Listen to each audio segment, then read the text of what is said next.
Assalamualaikum warahmatullahi wabarakatuh. Perkenalkan, nama saya Suci Rahmayani dengan NPM 23106311100052. Saya dari Fakultas Agama Islam, Prodi Pendidikan Agama Islam, kelas 4D. Video ini dibuat untuk memenuhi tugas ujian tengah semester genap mata kuliah Filsafat Pendidikan Islam dengan dosen pengampu Bapak Iqbal Amar Muzaki, SPDI MPD. Langsung saja, saya akan menjawab pertanyaan-pertanyaannya.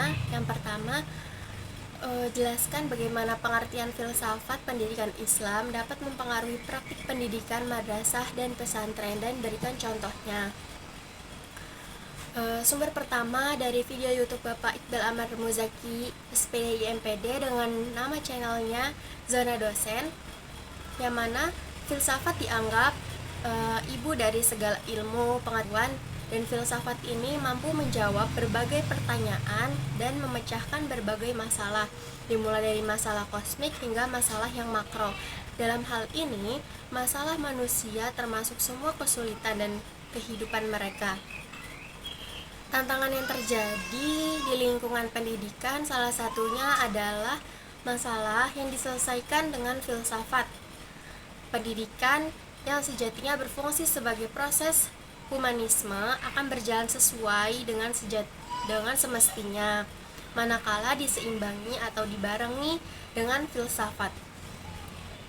Memang benar yang dikatakan John Dewey bahwa filsafat dan pendidikan itu sangat terkait erat. Filsafat pendidikan yang berusaha untuk memecahkan masalah pendidikan filosofis yang menuntut solusi filosofis. Sumber yang kedua yaitu dari buku Filsafat Pendidikan Islam karya Budinata, yaitu filsafat pendidikan Islam memiliki pengaruh yang signifikan terhadap praktik pendidikan di madrasah dan pesantren melalui beberapa aspek. Yang pertama, dasar dan tujuan pendidikan. Filsafat pendidikan Islam menekankan bahwa tujuan utama pendidikan adalah membentuk manusia beriman, bertakwa, dan berakhlak mulia. Hal ini mempengaruhi kurikulum di madrasah dan pesantren yang mengintegrasikan ilmu agama dan ilmu umum. Contohnya, pelajaran umum diajarkan dengan perspektif Islam. Misalnya dalam pelajaran sains, siswa diajak untuk merenungkan kebesaran Allah melalui ciptaannya. Bisa dengan cara misalnya saat pelajaran IPA, dengan tema misalnya sistem tumbuhan atau sistem tata surya, guru bisa melakukan pelajaran di luar kelas gitu dengan lingkungan yang terbuka sambil melihat ciptaan Allah gitu. Yang kedua ada konsep manusia, yang mana filsafat pendidikan Islam memandang manusia sebagai khalifah di bumi untuk memiliki potensi spiritual dan intelektual. Pandangan ini mendorong pendidikan di madrasah dan pesantren untuk mengembangkan seluruh aspek kecerdasan siswa. Contohnya, seperti pada observasi yang telah saya lakukan, itu pernah di SDN. Nah, di SDN tersebut itu, setiap hari Jumat itu rutin melakukan sholat duha berjamaah gitu. Nah, yang ketiga ada metodologi pengajaran, yang mana metode pembelajaran di madrasah dan pesantren itu seperti sorogan, bandongan, dan halakoh dipengaruhi oleh filsafat pendidikan Islam yang menekankan hubungan guru murid yang dekat dan penghormatan terhadap guru atau tawadu. Contohnya itu pada saat saya dulu di madrasah aliyah, siswa-siswi itu tuh menyetorkan hafalan tahfiznya itu bisa dalam bentuk halakoh gitu. Jadi guru itu mengoreksi kelancaran bacaannya serta tajwidnya gitu. Yang keempat ada lingkungan belajar, yang mana filsafat pendidikan Islam menekankan pentingnya lingkungan yang mendukung perkembangan akhlak dan karakter yang terwujud dalam sistem asrama di pesantren yang memungkinkan pengawasan ketat, yaitu 24 jam. Nah, tapi dalam pengawasan ketatnya itu juga mereka mempunyai aktivitas-aktivitas yang selalu bermanfaat dalam lingkungan Islam tentunya. Selanjutnya, yang kelima ada integrasi ilmu, yang mana konsep tauhid dalam filsafat pendidikan Islam mendorong integrasi antara ilmu agama dan ilmu umum, menghilangkan dikotomi ilmu yang sering terjadi dalam pendidikan konvensional. Maksud dalam menghilangkan dikotomi ilmu itu, pendidikan konvensional ini seringkali memisahkan ilmu agama dan ilmu umum, seolah-olah tidak memiliki hubungan, karena lebih baik dan lebih bagus jika keduanya saling berkaitan gitu, antara ilmu agama dan ilmu umum gitu. Baik, lanjut ke pertanyaan yang kedua, yaitu bandingkan kedudukan filsafat pendidikan Islam dengan filsafat pendidikan Barat. Apa saja kelebihan dan kekurangan masing-masing dalam konteks pendidikan Islam? Baik, dalam konsep of education in Islam, karya Syekh Muhammad Naqwid Al-Attas menjelaskan bahwa filsafat pendidikan Islam Barat dalam pendidikan Islam dan pendidikan Barat memiliki perbedaan mendasar dalam landasan dan tujuan pendidikan, yaitu yang pertama, dalam kedudukan filsafat Islam berbasis pada ajaran Islam, yaitu Al-Quran dan hadis, menekankan integrasi ilmu dengan nilai-nilai keimanan, akhlak, dan bertujuan membentuk manusia yang bertakwa dan berilmu untuk bahagia di dunia dan di akhirat. Yang kedua itu ada kedudukan filsafat pendidikan Barat, yang mana berakar pada rasionalisme, empirisme, dan humanisme, yang berorientasi pada kebebasan dan kemajuan teknologi.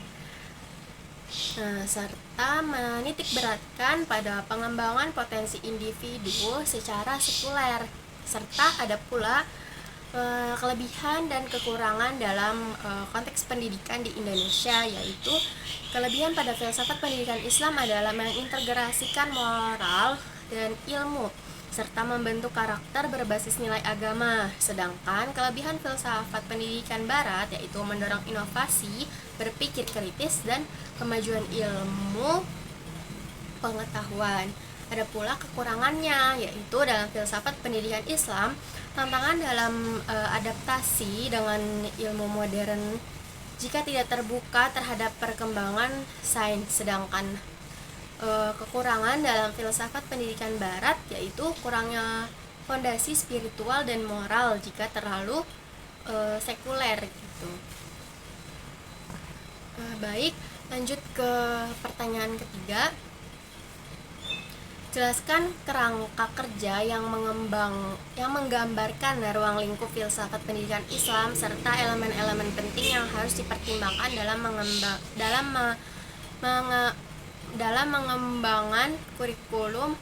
pengembangan kurikulum pendidikan Islam.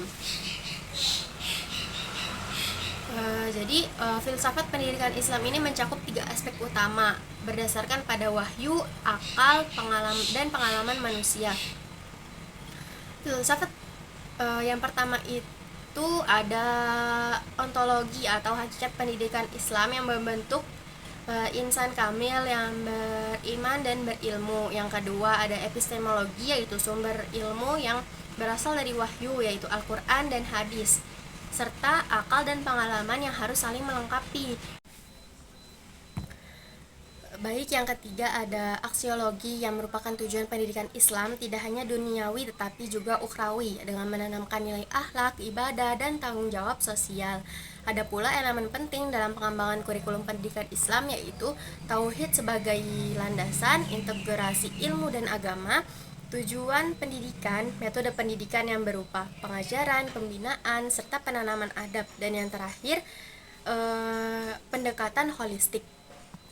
Baik, pertanyaan yang keempat yaitu dalam konteks modernisasi pendidikan Islam, bagaimana Anda dapat menerapkan prinsip-prinsip filsafat pendidikan Islam untuk mengatasi tantangan yang dihadapi oleh lembaga pendidikan Islam saat ini?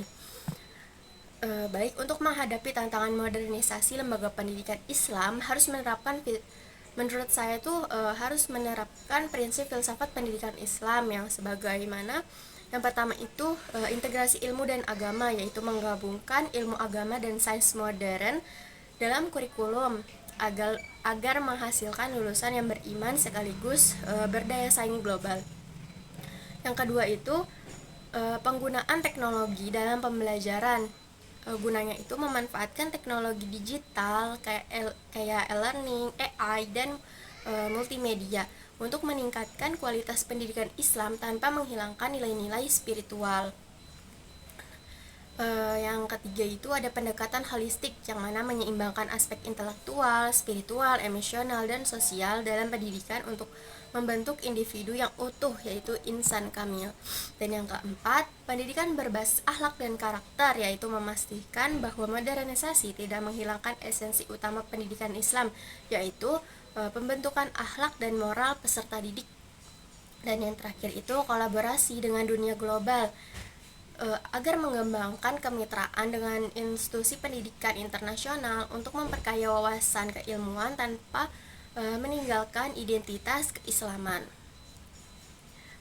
Baik, pertanyaan yang kelima yaitu jelaskan urgensi dan fungsi filsafat pendidikan Islam dalam membentuk karakter siswa dan bagaimana hal ini dapat berkontribusi pada pembentukan masyarakat yang lebih baik. Baik, izin menjawab. Filsafat pendidikan Islam berperan penting dalam membentuk karakter siswa melalui nilai-nilai tauhid, akhlak, dan integrasi ilmu. Urgensinya itu terletak pada pembentukan akhlak mulia, yaitu menanamkan etika Islam dalam kehidupan sehari-hari. Yang kedua, integrasi ilmu dan iman, yaitu menciptakan individu yang cerdas secara intelektual dan spiritual. Yang ketiga, pendidikan berbasis nilai, yang menjadikan agama sebagai pedoman dalam berpikir dan bertindak. Yang terakhir itu membentuk kepemimpinan karakter, yaitu untuk mempersiapkan generasi yang berakhlak dan memiliki jiwa kepemimpinan Islami.